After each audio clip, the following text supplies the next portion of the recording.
Hello, everyone, and welcome to another episode of our Day of Writer Reacts Fun, a mashup episode with all of our fun little friends. Hello, y'all. How we doing? Good. How are you? Doing good. I'm so excited because we already have ourselves a morbid thought from Writer Reacts channel. Let's please do start with it, because don't worry, I have some fun things to pull up that'll totally help the vibe. Don't even be scared of it at all. Okay. All right, fine. All right. So before we started going live, we talked about some deaths and stuff today. And this random thought popped in my head, and I was like, you ever have those thoughts where you think about like, oh, somebody who's died in the past, and you think, I wonder what stage of decay they're in right now. Oh, see, now I did not even, that's not even the same frame of mind that I had, but I love that. That's also fun. I like the forensic sauce of it. Like, no, I'm down for that. That's very cool.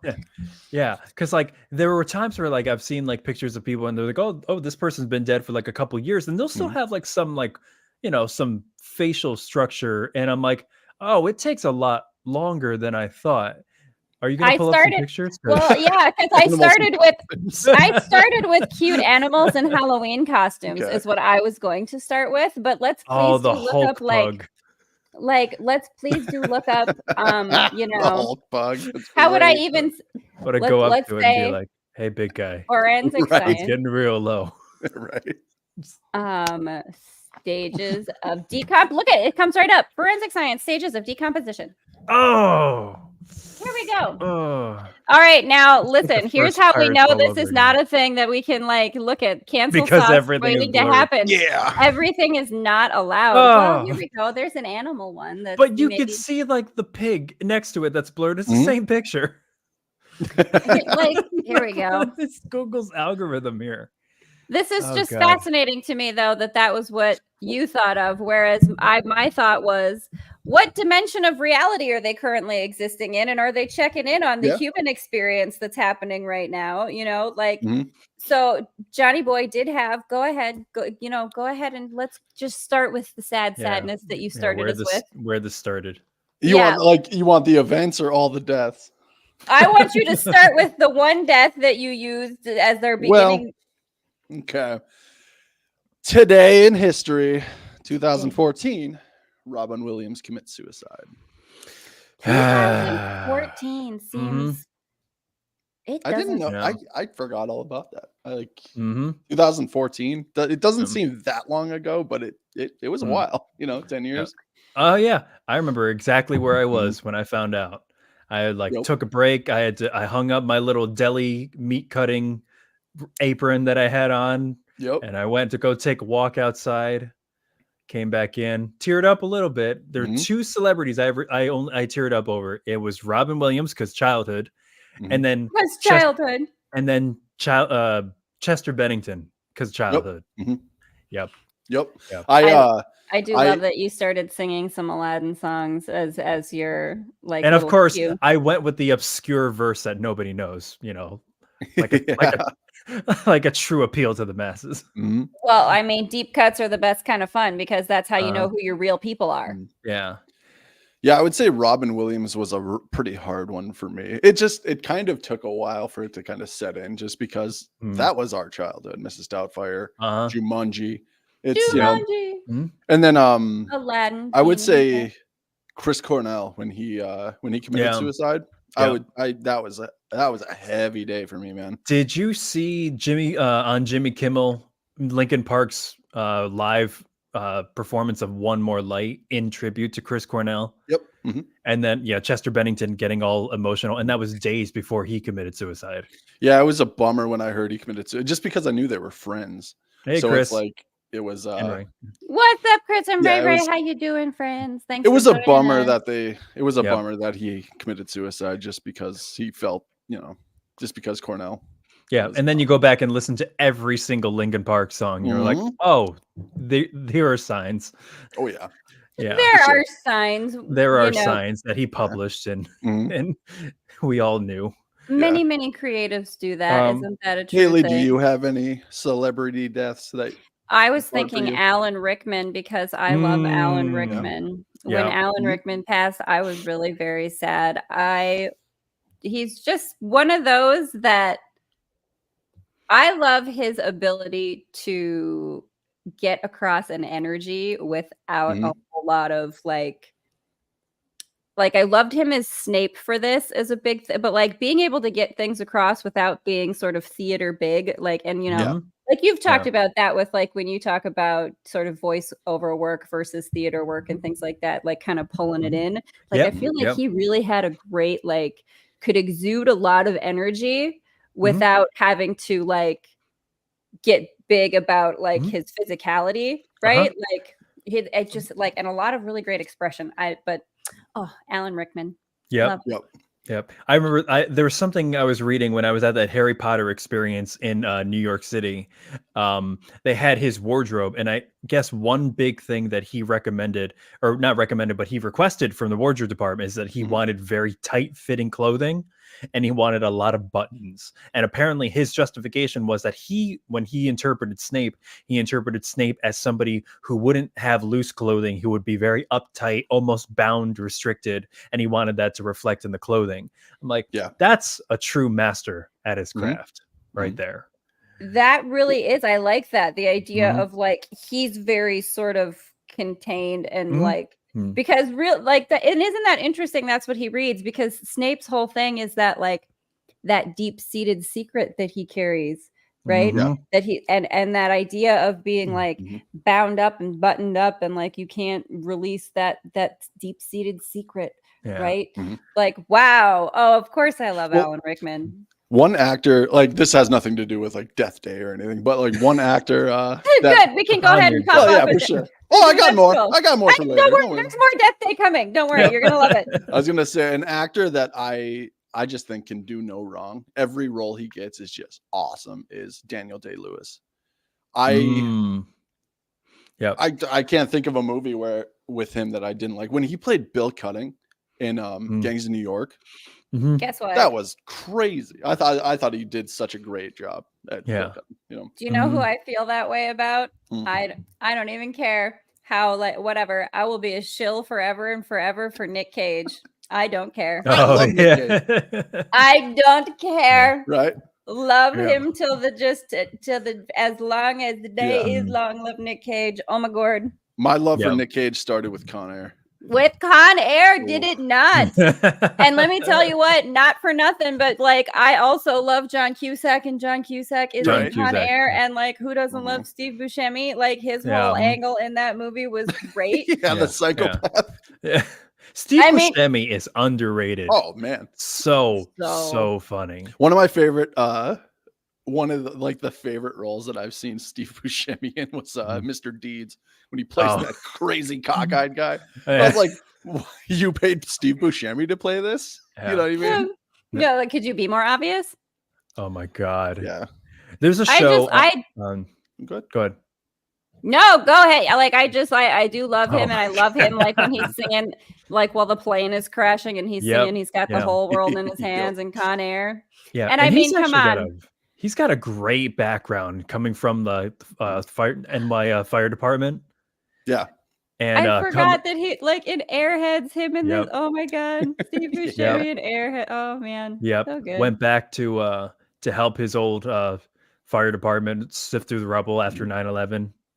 Yep. Yeah, he's great. Also, one of the recent roles I've seen him in is the show on TBS with Daniel Radcliffe, Miracle Workers. Have you ever seen that? I have not. It's completely satirical. So each season is like satirizing a different period in time. So there's one where they're in the Middle Ages, and it's the same cast, but they just completely shift around the roles and everything. And he's this guy who's like a shit shoveler. His last name is Shit Shoveler, and he's trying to teach. He's trying to teach his daughter how to work hard, and he's like, always lift with the neck. The neck is the body's power source. And he goes, you're never going to learn a hard day's work like my father did. He's like, I remember what my father said to me just before he died. He said, son, I feel weird. I feel weird. And then out he went. Like nobody could ever like his timing, he's such timing, a his energy, his like he can punch his like weird punchlines really well. Yeah. I do love Steve Buscemi too. So good. There was one act I watched. Have you ever seen Don't Mess with the 𝓲𝓾𝓪? Yeah. There was one part in that movie that confused me so much because it was the whole movie for me. Well, kind of, yeah, but one part was Henry Winkler when he drives the taxi with Henry Winkler in the back. Yeah. You hired Henry Winkler for I know 5 minutes of screen time. You could have had anyone play that. Literally Adam Sandler money. Oh yeah. Yeah. Oh my god. There it is. There you go. I rewatched Happy Gilmore the other day, and I love Happy Gilmore. Like, just back to the roots, just so funny. Back to the roots, back to the. Yeah. I mean, I guess if you can just if you can just make money and make silly movies, I guess go for it. And the price is wrong, Bob. Yeah. Yeah, love it. I love it when the announcers just look at her like, Happy Gilmore. Who the hell is Happy Gilmore? Okay, like there you go. There's some. How about some favorites from that sort of era then, or like what are some of your favorites? Because I'm gonna put Happy Gilmore somewhere in my middle school era, right? Like, and granted, I'm the older sister in this pod. Whatever, it's fine. But like, what are some more of these? Because like I've been in this little vibe lately of like, so I've been watching movies from childhood. Like I watched Little Monsters with Howie Mandel and Fred Savage, right? Yeah. And like just a lot of like movies from childhood, but now there's little things from like middle school coming up, right? Like so South Park vibes, Super Troopers vibes, right? Like Happy Gilmore vibes, very sort of like 14-year-old boy humor. Right? Yeah. So take me to 14-year-old boy humor land right now. Gentlemen, what do we have? 14-year-old boy humor movies. Oh man. Go ahead. Movies? I'm not so sure. I mean, my parents introduced me to a lot of like classics. Like I grew up with a lot of classical comedy from like the Carol Burnett show. To just like Omni's here, Omni, what's going on? I remember Carol Burnett show is so not like what I. Oh yeah, I know. It's like so slapstick, like Airplane, all that stuff. I will say, 14-year-old boy. While it was on air, I think Reno 911 was still on. Oh, yep, and yep. Oh my god! And I started recently going back and watching those again. Just so funny. It's so great. Oh my god. Okay. I would say the show that kind of defined my childhood as far as like weird humor would be Married with Children. Okay. Married with Children's a great one. Married with Children. Like but like my family watched a lot of like the older stuff, like the Archie Bunker and that kind of stuff, like Family TV Matters. Land. Yeah. Oh yeah, TV Land. Oh, definitely. TV Land was big. Well, I mean, in my hometown, you literally had 20 channels. So it was pretty watch what you can, you know what I mean? Yeah. Wow. Looking at the background and their couch and stairwell and everything, that looks almost like a carbon copy of like That 70s Show. Oh, well, yeah, that was every house in the 70s. Yeah. There you go. A lot of browns and gold. Yep. I think that was the last sitcom that either that or Fresh Prince. I think that was like the last sitcom I watched that had like either a live audience or a laugh track. Because I quickly found out that like once I started watching The Office, like my taste in laugh track sitcoms completely went out the window. Yeah. Like I could still appreciate it, but like comedy's completely changed out of that now. That's interesting though. And it's the idea, sort of like audience flavors, right? Like the kind of different, I guess maybe you would call it styles. The laugh track thing, right? The studio audience laugh track thing is really not something we see. Like, you think Friends, Seinfeld, right? Like that kind of era. But that's interesting that you bring up The Office because without the laugh track, because if you had that laugh track, the awkwardness wouldn't land the same. Exactly. That's exactly it. It's completely deliberate. And you can see if you're going back and watching some of like the rehearsals that they've taped for these live sitcoms, they've baked in places where punchlines are hit, and then they'll add in like beats because they know that like they're going to have to wait for a laugh. Wait for the audience to simmer back down and then keep going with it. So it's like you can't just keep rapping. You got to listen to them. It's a very different atmosphere, and it's, I don't know, that fascinates me, just that little like sort of paradigm sort of viewing it from that perspective that like, man, The Office might have just totally kicked the laugh tracks out for a minute, because now we're exploring that sort of, again, the really sort of nuanced emotions of human experience when you like just let that awkward, weird stuff stand or the weird responses. I do love that about The Office, right? Which is also something I love about What We Do in the Shadows. Does anyone? What We Do in the Shadows? Yeah. I saw a few of it, yeah. Like the energy vampire stuff with Colin Robinson. Oh, I hate you. My brother calls me the energy vampire. Oh, no, I love it. Well, like, when you think of it, like our childhood was kind of a golden age in like TV shows. I'm trying so hard not to pull that generational card, but like thinking back to like what we had in like the late 90s and early 2000s, it was a golden era of like, Ren and Stimpy.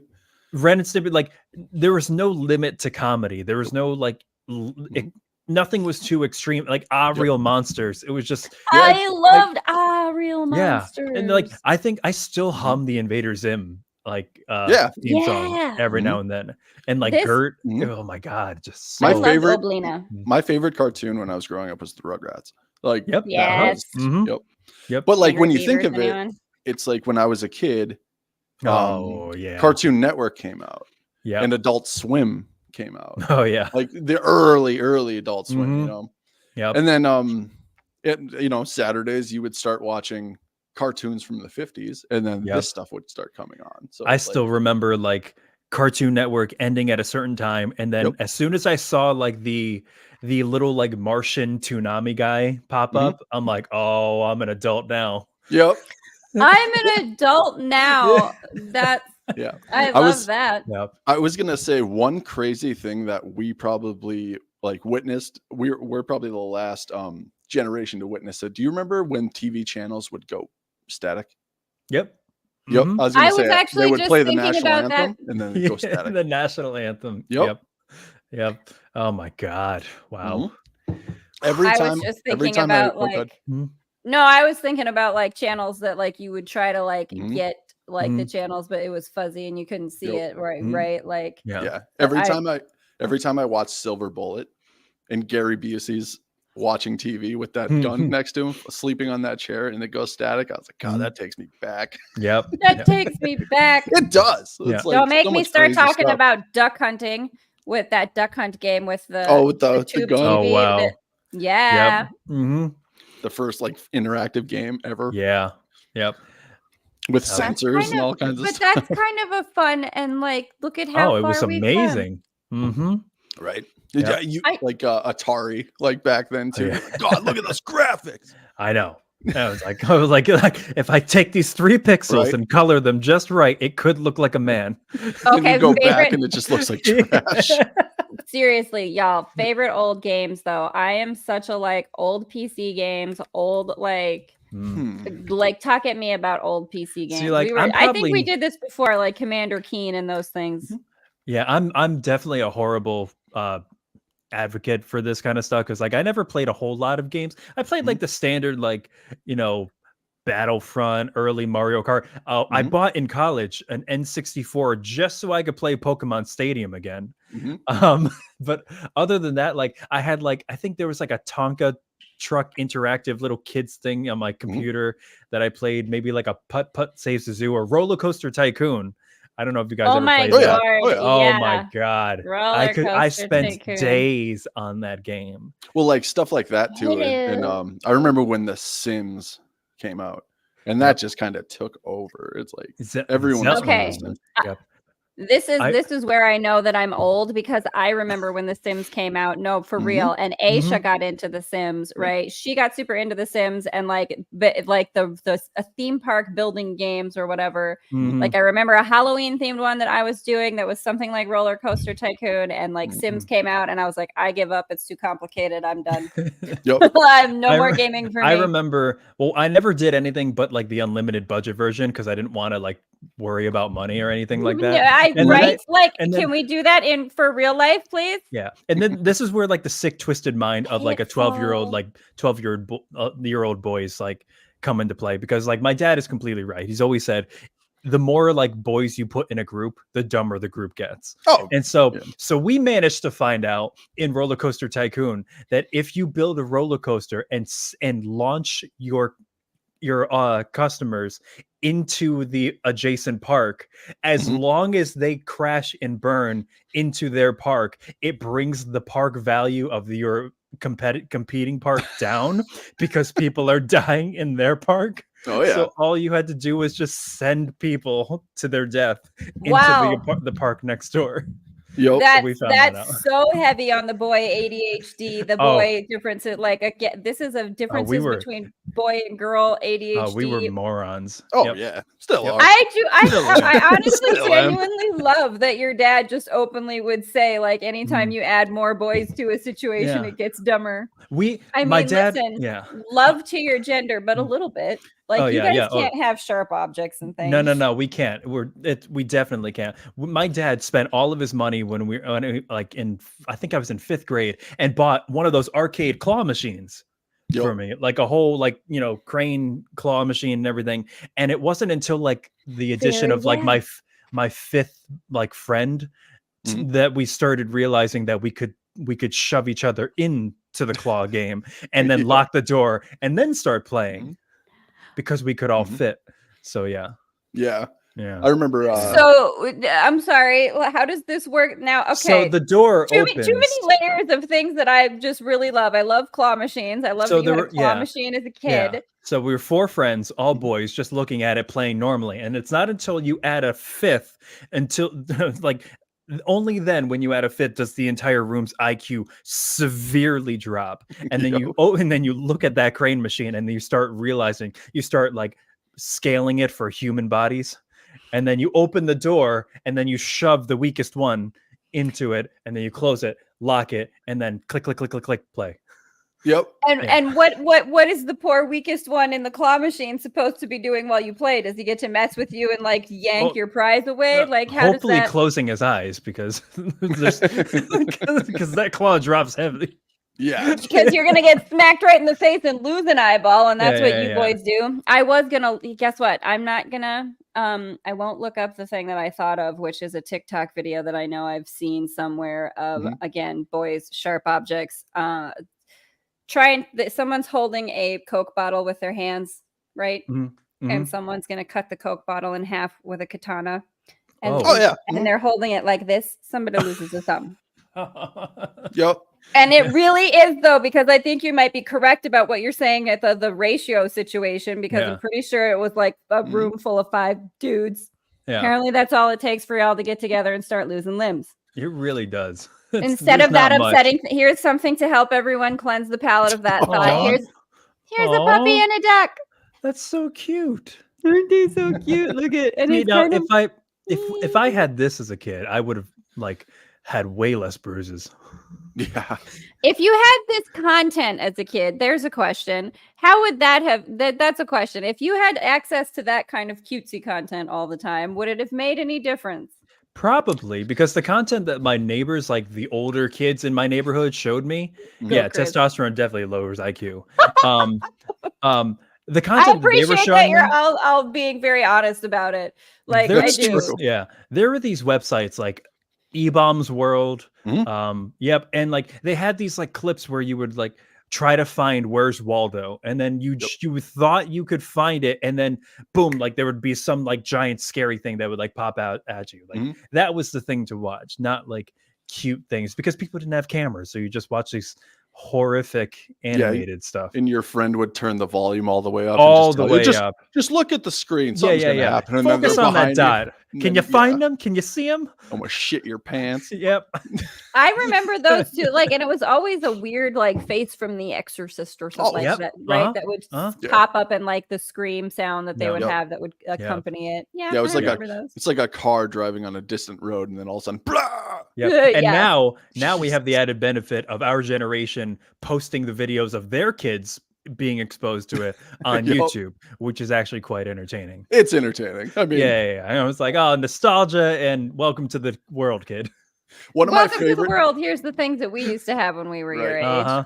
One of my favorite things to see is like online is the kids' parties when they get the costumed people and they just look rough. And they're running up, and it looks like a Easter bunny or whatever. It looks like an Easter bunny that's just on crack. Yep. And then they're just running away in horror. I love that. I can't. If I have kids, I'm gonna torment them so much. It's gonna be so fun. Oh, I've already consigned to the idea that I'm going to embarrass the hell out of all of my kids. I have no problem with any of that. Oh, I got embarrassed by my parents a lot. Like my mom, Haleigh, could attest this. My mom doesn't have a filter, and she doesn't really care. She doesn't have she doesn't really think ahead. She just kind of does it, and then it's like it was embarrassing as shit. That's awesome though. I have embarrassed. I've already gotten to a point where like many years ago already, probably more than I want to count, where McKenna, my baby sister, she's like sent us a picture of this really cool sidewalk chalk art that she did. Yeah. And I thought it was really rad. And I posted pictures of it on like Facebook and Instagram being like, look at my baby sister did. This is really cool. She was like, and she did the like, congratulations, you're officially a proud Facebook mom. And I'm like, shut up. What? Because she was like, you're so embarrassing just posting. I'm like, it's really cool. I was just whatever. Okay. I guess yeah. Like my mother, we were in marching band. So you would do your little like parades and stuff. It's a small community, so you just kind of do your route. Yeah. And she would be in the yard with a sign that says Johnny and Jason's mommy loves them. Oh, God. I'm a 17-year-old man. Oh, that's awful. Yeah. Okay, like a little bit though. Yeah. Your mom is doing that a little bit because she knows you hate it. Oh, she does it a lot. Like this was a lot because she knows you hate it. Yeah. Oh, I love your mom's attitude like that though. I was gonna say I don't think she accounts for people's feelings. She just does it because she thinks it's funny.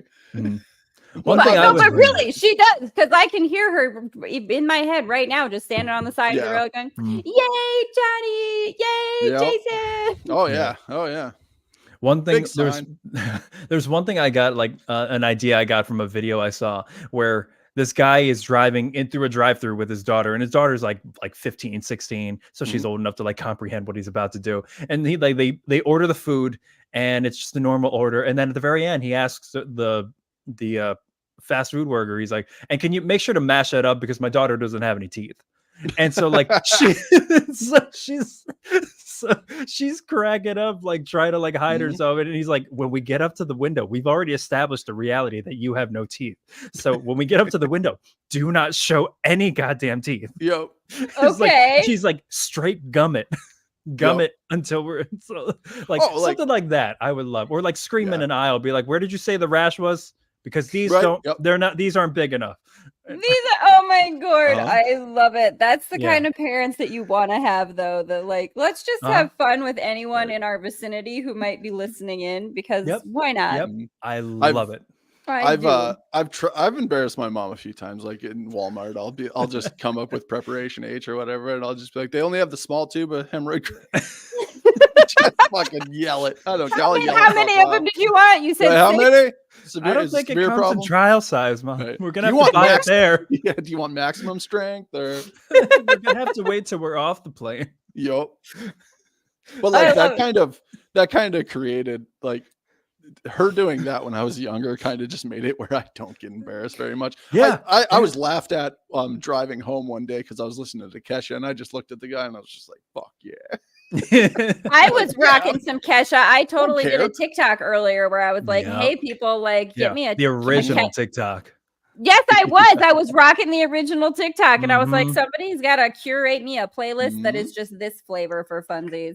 Yeah. But I tell you what, if you were going to, is it allowed for you to do embarrassing things to your kids for funny? Is that a thing? Or do you get, I mean, I'm sure there's the Karens of the world, right? But like, there's got to be that's got to be a YouTube rabbit hole of like, I mean, those embarrassing your kids in funny ways, right? That's the benefit of having kids. You get to embarrass them and you get free labor. And you get free labor. Way to just, that's a Midwest farmer kind of mentality right there. Who do you think's mowing that lawn for the next 18 years? This guy. Yeah. Yep. Who do you think, Yeah. Johnny boy, who do you think's gonna move all that furniture? That's what you have those kids for. Like, time to move. Man.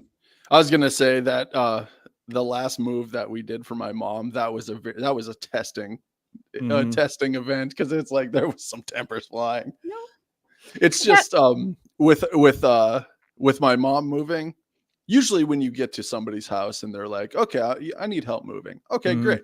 You get there and there's boxes packed up, nice, taped up, She's sitting in her family. She's sitting in her living room. Do you want this? No. Want this? No. What could have lasted 4 hours took 6 weeks. And I am, oh man, was I pissed. She said it would take 1 week and it took 6 weekends. I was like, oh my God. Oh man. Eventually we just said, I'm not moving it anymore. Leave your bed. I don't care. It's like, I'm not moving any more stuff. I'm not coming down to move your stuff anymore. You want to talk about like growing up, like kind of like acquiring tougher skin, because like we came from generations where you could kind of like shoot shit back and forth with your parents and your family, and I came from like an Irish and Italian family, so that's all you did. If you didn't learn how to do that, you weren't going to make it in the family. And so like I think it was like my first time moving from my college dorm to my apartment, to an apartment off campus, and my dad was helping me move, and my dad loves to prank people because everybody in my family loves to prank people. So what he did was he waited until I got all the boxes up, like piled up into the corner, and I left to go get lunch or something. He's like, no, I'm going to just finish up. What I didn't realize that he was doing was he was taking a box knife and cutting a slit in the bottom of every box and then placing it gently back down on the ground. So as soon as I picked up every single falls out. Okay, that's a mean boy prank. Oh yeah. Absolutely. That is a very like Abbott and Costello slapstick humor mean boy prank. Like, you boys, I tell you what, one year for April Fool's Day, my dad called me and said that he was moving to Alaska. And only when I started crying did he say April Fools. Like, you boys can be so mean. There's a video I just watched on YouTube where like this girl goes in to get her wisdom teeth pulled, and then as soon as she comes out and gets in the car, her 2 older brothers convince her that there's a zombie apocalypse going on. and she's crying, but in her crying and hysterical state, she says a lot of things that she can't take back. Like, she chooses one pet over the other. I think she chooses like one parent over the other. Like, who's going in the zombie? Who am I willing to save, and which of you do I just leave to get eaten? They're like, we have no decision. We have to make a decision now. Like, the cat or the dog? She's like, the cat, you idiot. The dog is dying already. The dog is dying already. Well, the dog wants to make friends with all the zombies, obviously, right? Because like falling off limbs are chew toys. I guess. The cat good point. Right? The cat's gonna be smart, and the cat's gonna bug out of there because they're, into the spirit world, ancient Egypt. They know like a bad zombie situation when they see it. Like, so you can trust the cats, which is unfortunate because I'm a dog person. So I guess that means I am not surviving the zombie apocalypse. Yeah, I don't think I'd fare that well either. Oh yeah. So who are the other deaths today? Oh yeah, that's right. We were reverse Uno card back to deaths today. Today in history, Johnny wanted to let us know who died. Well, I was going to say, so that's good. Well, it's recognizable names. Or we care about. Yeah, it's I was only 4 people today died that we care about. The rest of them, to hell with it. Today, in 480 BC, Leonidas, king of Sparta, died. You would pick Leonidas, king of Sparta. Well, it was on there, so I have a poster of him. Right. Like right now, this very second, you happen to have a poster of him on your wall? Leonidas? Yeah. No, that's David Bowie. Sorry. Oh, okay. Keep going. David Bowie's great too. I love it. You know what? The reverence with which you were looking very reverently at that poster that I thought was Leonidas. When you said David Bowie, I don't even know who he is. That you jumped up in my list for saying David Bowie and having that amount of reverence. Awesome. There you go. Take that, Leonidas. That's right. And then actor Peter Cushing died of cancer today in 1994. Peter Cushing. He was it said he was in Star Wars, like the original Star Wars. Oh, okay. Oh, wait, who am I thinking of then? Peter Cushing. Oh, okay. This guy. Yeah, 𝓕𝓻𝓪𝓷𝓴𝓲. Oh, okay. Yeah, all right. The original like admiral guy. There we go. And the last death today was coach and gold medalist in 1980, Herb Brooks, died today in a car accident. Oh, in God. 2003. Wow. Herb Brooks, the Miracle on Ice. You remember that? Oh, yeah. Yeah, the guy that beat the Russians in hockey. And it was like unheard of. No, I don't. But apparently he was played by Kurt Russell. Yeah. And then there we go. The interesting thing about the team was they were all college students, too. They weren't professionals. They were all college hockey players. So it was an interesting, like, dream team. Yeah. Do you believe in miracles? Yep. All that kind of stuff. Yep. Yes. Yep. Do you believe in magic? Right. Yes, I absolutely do. And then I got one more, actually. I put it in the events. Okay. Honorable mentions. Yep. Honorable mentions. I love it. So August 11th, 1956, Jackson Pollock died. Killed in a car crash. Oh. The hotel that I stayed at, and when I was in Philadelphia earlier this year, had a Jackson Pollock room. Wow. And I don't know why that just came to my brain sauce a little bit. Yeah. Oh, I had a really morbid thought again. Do it. What? Here we go. Died in a car crash, thus creating his final painting. Yeah. I'm sure the scene looked like a Jackson Pollock painting. Can I write that into my... the private investigators going up and be like, oh, man. What do you think it means? Just meat hanging from a tree. I just got... Be like, I'm getting a Cold War vibe from this. Can I yes and this a little? Can I yes and your morbidity for just a second? Please. Okay. It's already been written in my whatever document thing that my sister did because she was going to paralegal school that when I die, my body is meant to be burned on a funeral pyre, and everyone who attends my funeral has to roast marshmallows on my charring flesh. Oh, God. And eat the s'more. But I like this also. Like, how about before you have to, like, okay, we're gonna get real bad with this. I love the idea of making some art with, like, because again, forensics, like, maybe use this for forensic study if you have to. Yeah. But the last painting I ever make, then the last art I ever do, y'all, like, drop me from a really high height onto that funeral pyre, and let, like, see about like the splatter situation happen. Right? Get a really good aerial shot of this, okay? You see what I'm saying? Like, y'all, you got one shot at doing this real well, okay? Like, don't screw this up.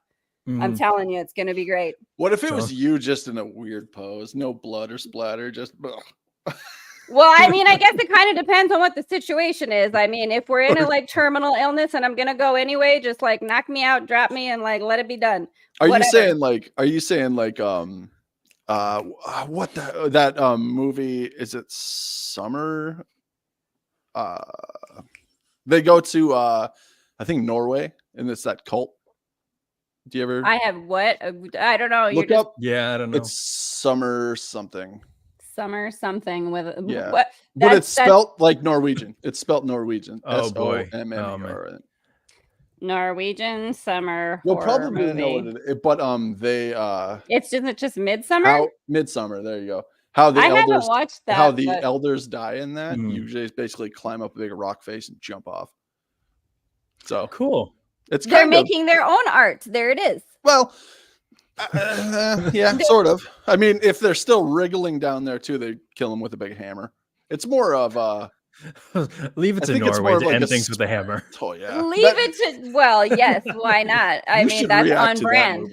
You should react to that movie. That's there's gonna be a lot of reactions for that movie. Oh, it's an interesting one. But like that is kind of on par with what you're saying. I love this little morbid like painting forensics, but what sort of fun art can we come up with that can mix forensic science study and art, and you can donate your body to art science when you die. That's a whole new thing we can start doing. Art science. We're gonna donate you to art science. How's that? Yeah.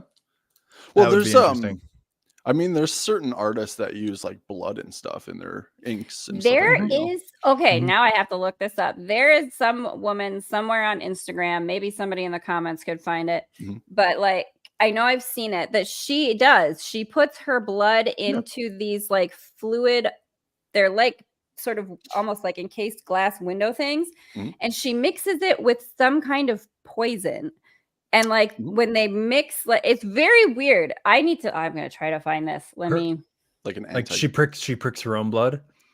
I don't know how she goes about it, but she does. Like it's her own like blood and like I don't know. Hold on. Her blood and poison in art. Well, that reminds me of Stephen King. Yeah. I can't remember what book was he writing on his typewriter, but he had to stuff paper towels up his nose because his nose was bleeding so much from coke that it was bleeding all over. He had to literally. I want to say it was. I want to say it was like. I can't say which one it is. I guess I'm not sure. Yeah. Okay, that looks really cool though. But that looks like a lot of blood. See, I don't know. So they must Kim mix it Rose. with There we go. Born to Live. I don't know what it is, but like I remember in the description, something about like the way that things break down. It'll take like forever for like whatever is in this liquid fluid art that she does. Yeah. So, like that's here. Wait, where is that? That's in the city. Is it? Yeah, oh, New York. looks like it is. Well, oh wow. Oh, okay. Oh, that was last year. But that's the one that I was thinking of. And there's something about the way that her blood reacts with that poison that the colors and the fluid in there will continue to shift and break down differently and become like a different art piece. That's so crazy. It's a constantly moving art piece. Yeah, I love it. It's like very wow. It's gonna bug me that I can't think of what book he was writing though. Do art with Stephen human popsicles. Yes. Yeah, it bugs me. Which I'm one? sorry, my brain. I can't remember. Oh, I can't remember what book he was writing when he had to do that to his nose because he wrote almost everything on a typewriter. Yeah. And then I think we know why. Reminds me of lava lamps. Yes, that. I want to say it was like art. I want to say it was like It maybe or The Mist. Well, I think probably It sounds right because I think that he was like snorting some adult substances to keep himself rolling, which he liked his drugs. Yeah. as evidenced by some of the scenes from It, I think. But you know. Yeah. Thanks for the agreement, gentlemen. Appreciate it. Yeah. That was a cocaine-fueled like child gangbang scene. Dude, what? Okay, 80s. Thank you for that I didn't need. Yeah. Yeah. So the other events today. Oh yeah. In today's history or whatever, Babe Ruth hit his 500th career home run. Against the Cleveland Indians in 1929. Well, that's exciting. Yeah. Nice. Yay, Babe Ruth. What's up? Babe Ruth makes me think of Sandlot, of course. Right. Well, you're killing me, Smalls. Yeah, killing me, Smalls. Oh, did you see what he did recently? No, what? No. He was I don't know if he was drunk or just messed up on drugs, but he went to his neighbor's house with a knife looking for his wife. The guy that played Smalls. Yeah, and then he threw a dung bell through his neighbor's windshield on his Jeep. Oh my God. I saw it like 2 days ago. I would be crazy if he was walking away and the neighbor, as he's getting carted away in the car, is like, "You're killing me, Smalls." Right. I mean, maybe after hearing that for so many times, you just kind of snap and lose it. I get it, Like, you want to see what killing you is? I'll show you. Where's my wife? And then on a little bit less of. Thank you, Johnny. Like, well, I was going to say on a little bit of a less happy kind of thing. There wasn't 11th. Less happy enough for you to go ahead and tell me that killing me Smalls just went. We're going to get darker. I think that was delightful. August 11th, 1965, the Watts riots erupted in Los Angeles. The Watts? Which ones are those? The Watts race riots. Have you ever seen pictures of them? Like, no. Oh, I might have seen it might be. Oh, maybe that was Alabama. I was thinking. It was 1965. It was. Interesting. It was. I think one of the first race riots in Los Angeles because it was.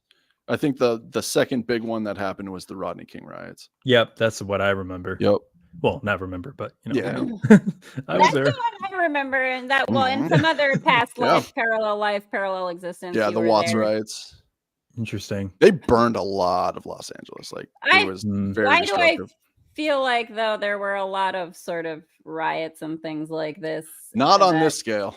This was National Guard patrolling the streets. Like, it looks like it. Yeah. It was a war zone. We had riots, but nothing like this. Like since then, probably the Rodney King riots were the worst one we've had. Thank you, Johnny. We're going into riot land. Okay, right. I see. We're getting darker. Okay. Have you guys ever participated in like a riot or a peaceful protest or anything? Not a riot, I guess, but like a protest of anything? Not really. No. There was that when George Floyd was killed, there was riots. There was probably protests, I would say, probably not a riot in Fargo. No, riot is extreme. Yeah.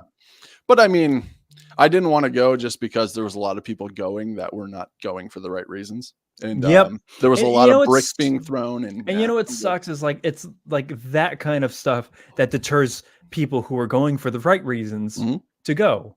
You know, because like I can't be associated with that. I don't need to get shot by a rubber bullet. I'm sorry. That too. Yeah. It's like because that's what you're going in on. Like it was people throwing bricks at cops and then cops throwing tear gas and shooting rubber bullets at you. It's like that's where the protest versus rally, like fight the thing you don't like versus support the thing you prefer, right? The law of attraction thing. Like I haven't gone to protests or demonstrations, but I have gone to like, I would say like rallies or whatever, where it's, like when I was in college, like get out the vote stuff and things like that, where you want to, because that's where it's at with a lot of things, I think, right? Like you want to be in support of a solution or a good thing. Like the protest is just sort of like the angst knee-jerk reaction to things. And it's not that it's not valid, but it's not a solution when you're fighting against something you don't like, right? Like as long as you know what your end goal is, you're not just screaming to scream, you're trying to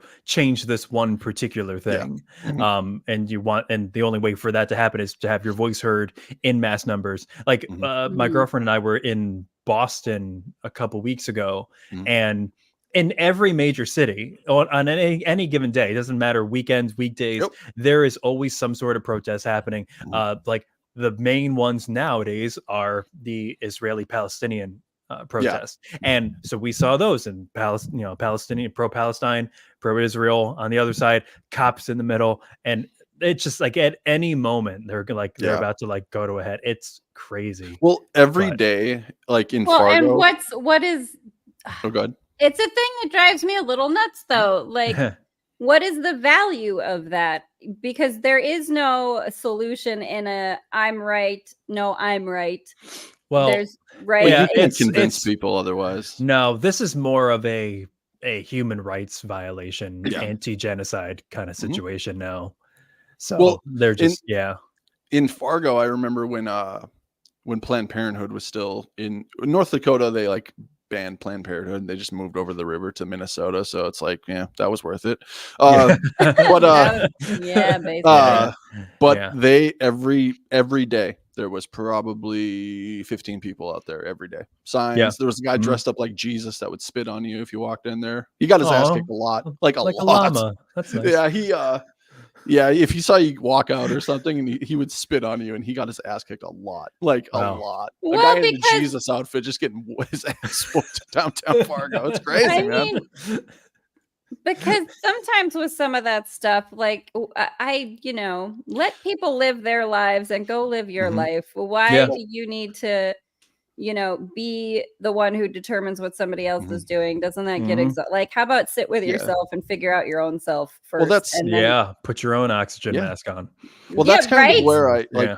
That's kind of why I liked growing up in a small town too, because it kind of taught me how to mind my own business. You know what I mean? That's, right. Exactly. That's good. Like that is a valid point. If you feel passionate about something, okay, but I'm not going to go spit on you on the street because you. Right. Who cares? Yeah. Like it's an idea. Yeah. If it's divisive, okay, but it's an idea. You know what I mean? Yeah. This is, I think, very much like the core of it for me. It's all ideas, right? And at our core, we are all humans. We're all the same species, y'all. Yeah. Like people need to be humble. I don't. Everyone's I really do. No, but like there's everyone. Nothing wrong with being wrong.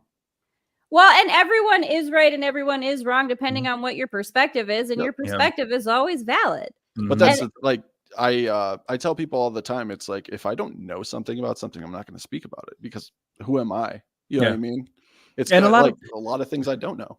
Yeah, and a lot of people's opinions are opinions about other people's opinions. Exactly.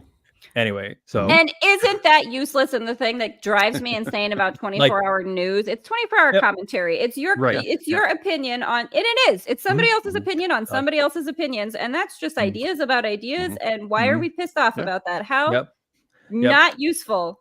A lot of things. Go ahead, John. Sorry. No, go ahead. You're good. Go ahead. Like there are a lot of things that I'm passionate about, but like I think one of the main two in the past few years that I've been really passionate about is like a practical, pragmatic, not rushed for political points immigration program. Because back in like 2017, when all like immigration stuff was happening, almost everybody who got who wasn't born in this country like me, and I was adopted as a baby, I got flagged by ICE. Because I was not close, but closer than I would have liked to be to being deported to a country that I knew nothing about. Also, okay, like go ahead. No, I mean, but this is a thing, right? Like this is there was a very dumb, again, intense thing of like just the idea of otherness being something that makes us want to like get rid of someone who is very not otherness. And the whole thing is like no one is otherness to us. Again, we're all the same species. We're all humans.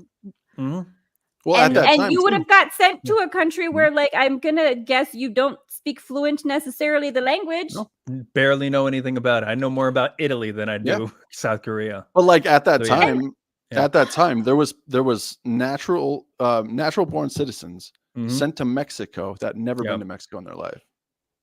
So it's like the immigration policy is very dangerous. It was really. I don't want to get political. No, I know. It happened in 2017 for political points before the midterms. It's a whole thing. But then also post-COVID, not even post-COVID, post-2020, it was the next thing. The only other thing that I was like extremely passionate about, because I got a whole lot of anti-Asian hate because there was a lot of blaming it on China, and it was the amount of racism that it came from people. And I will say this, even from some conservative people in my family, was crazy. And like the kinds of like blaming and scapegoating that happened to like Asian communities, it was mind-boggling. I was like, we got to figure out a way to kind of come back to like talking to each other. Well, and not just I agree 100%. You know, like, because again, just it's that idea of looking at just the container that someone is. And I mean, you know, John, you've talked about the things that you like. We all kind of experience it. Someone looks at you, hey Raymond, how you doing? Oh yeah, I mean, I'm not a minority, but I look different, so I got picked on. You know what I mean? I had red hair. I had blistering red hair. Like, I mean, there's a minority of people who look like Carson Wentz.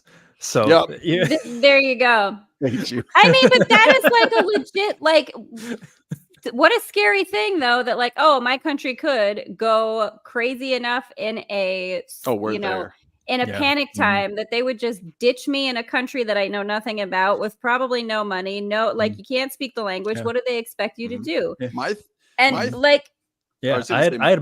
had some of my assets frozen from it. So like my thing when that was all happening, all I thought to myself is like, we're better than that, because I saw that on the news. I try not to watch the news, but it comes up every once in a while.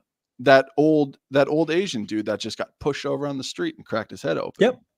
And died. It's like, really? You're gonna kill somebody to prove a point?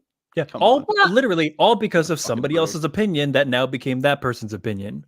But this is such a, like, again, the idea that like, if we as humans would stop and have that capacity to sit with ourselves first, you might not have so much need to like spit on the people outside of Planned Parenthood or blame people who have a certain look about them for a pandemic that like, how could you possibly have anything to do with any of like it really the logicalness of the idea of like getting upset with you over something like that or trying to deport you in that like during like the idea of like where is the logic in any of that? But because of fear and because you can't sit with yourself in an uncomfortable, fearful situation and calm yourself before you knee-jerk react, right?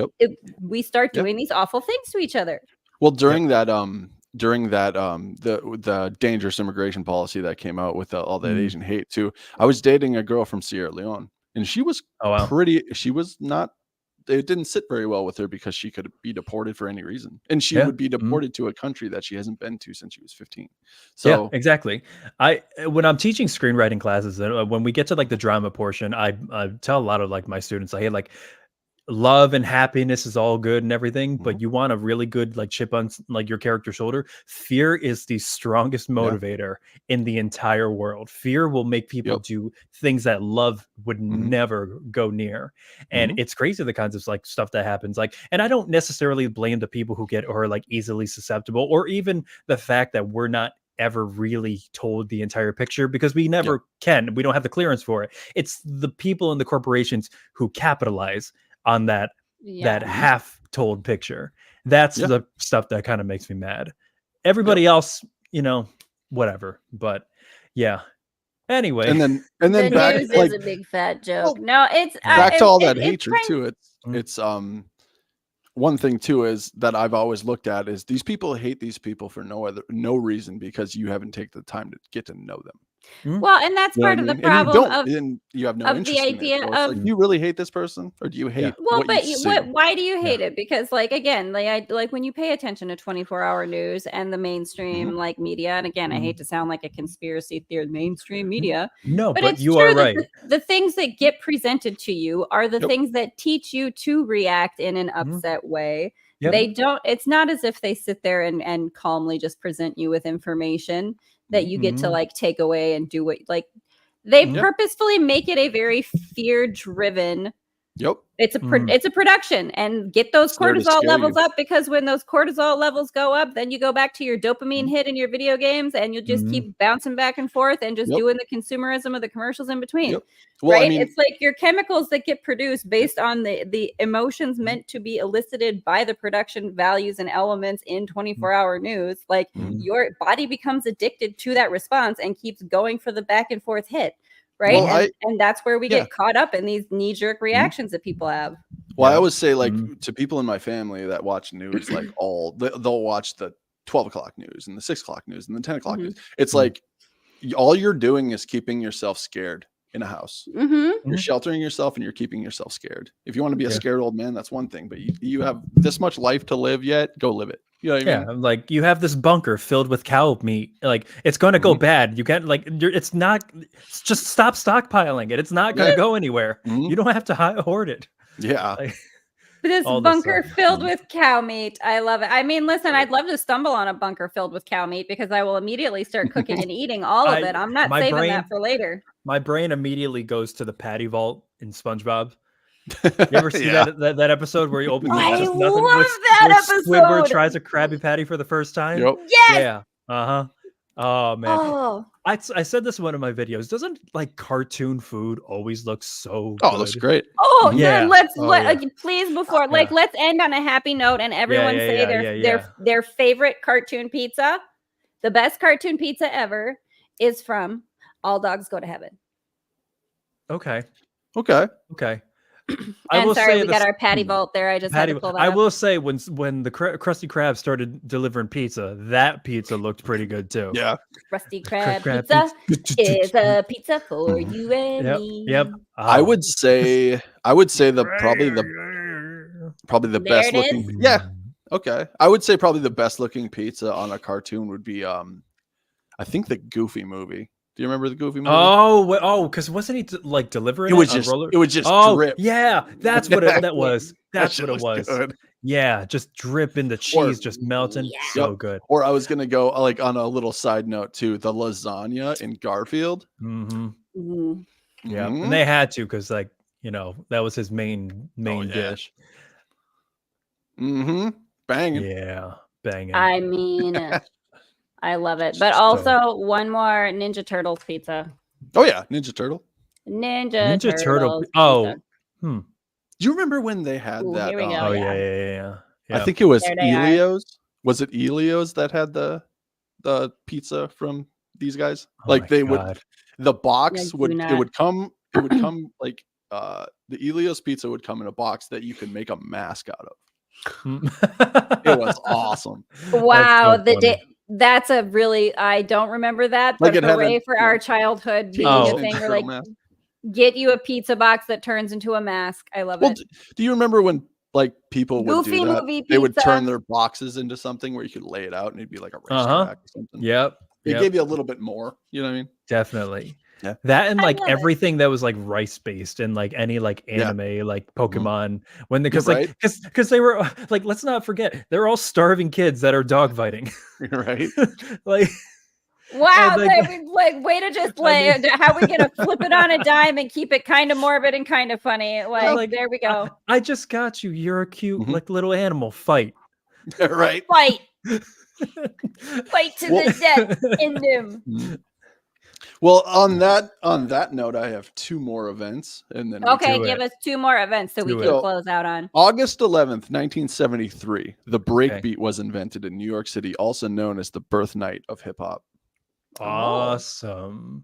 Yep. Basically, a guy showed them how to run 2 turntables and extend a drum beat, making the breakbeat. So that was the launch of hip hop. Basically, nice. That's Johnny Boy. That event is like a whole podcast series that needs to be launched there. Like, there needs. I thought that was cool. I was like, that's interesting. I think it happened in the Bronx. I think very cool. Makes sense. That makes sense. And then August 11th, 1934, Alcatraz was converted from a military prison to a federal prison, and the first inmates arrived. So 1934. Wow. Oh, very interesting. Alcatraz is again a whole other. That's a whole rabbit hole we could like go on down. Like, do they do like ghost tours there? Yeah. They do tours. I know that. Yep. I know tours. I didn't know if there was like ghost stories or anything. Oh, that would be a cool one to paranormal investigate. Would be Alcatraz. I was gonna say back to the Nick Cage talk. Do you remember The Rock? I love The Rock. Have you ever seen The Rock? Yes. Wait, who was in The Rock? Nick Cage and it was Sean Connery. Sean Connery. Yes. There's a lot of people. A lot of people in that movie. Oh, I love that. Right? Welcome to The Rock. No, I was gonna say the losers try their best. So yeah, that's my events. I love it. This was a good day. Well, no, this was an interesting day in history. This was an interesting day. Like, listen, they chose an interesting day. It's our human experience. There's many ups and downs, much like Roller Coaster Tycoon, our favorite game, y'all. But at the end of the day, if we can all learn how to sit with each other and just be chill for a little bit, we don't have to riot and we don't have to scream at each other. We can recognize that we are all the same animal, and maybe we could there's a way for us all to thrive and persevere. I'll go ahead and be the toxic positivity at the end here. Like, there's a way for us to do it. Yay! Yep. Absolutely. Yeah. As long as Ben and Jerry's exist, there should be no need for more. Oh, some Cherry Garcia. Thank you. Yes. On that beautiful note, so long as there is ice cream in this world, y'all, there's no reason for us to worry, fret, or fight. Imagine just like a Ben and Jerry's just dropping from the sky on like the West Bank in Israel, right? And then everything's, you know what? I think we're good. What? Just drop a giant Ben and Jerry's, and then a crate full of spoons explodes, and everyone just grabs a spoon and goes in and has some ice cream. At world peace achieved over Cherry Garcia. Magnificent. I can't remember. Who, it was a comedian that said it. It might have been Joe Rogan, but he said like a way to peace in the Middle East is just get crop dusters and just start blowing marijuana smoke everywhere. Also a valid option. I mean, it's like, who's gonna blow somebody up? It's like, I'm good, man. You're gonna have to breathe sometime. Right? Start with that, then drop the ice cream and the spoons. Problem solved. Right? They'll be preoccupied. Can you feel it, Mr. Krabs? I feel yes, exactly. Oh, how perfect! I love it. Thanks y'all so much for joining us, jumping in the comments, hanging out, everybody, for another day of fun Writer Reacts mashup episode. And we can't wait to have you guys join us again. Check out all the links in the description. Follow us on the YouTubes, all of us collectively, because we're super fun sauce and we love having you around. For sure.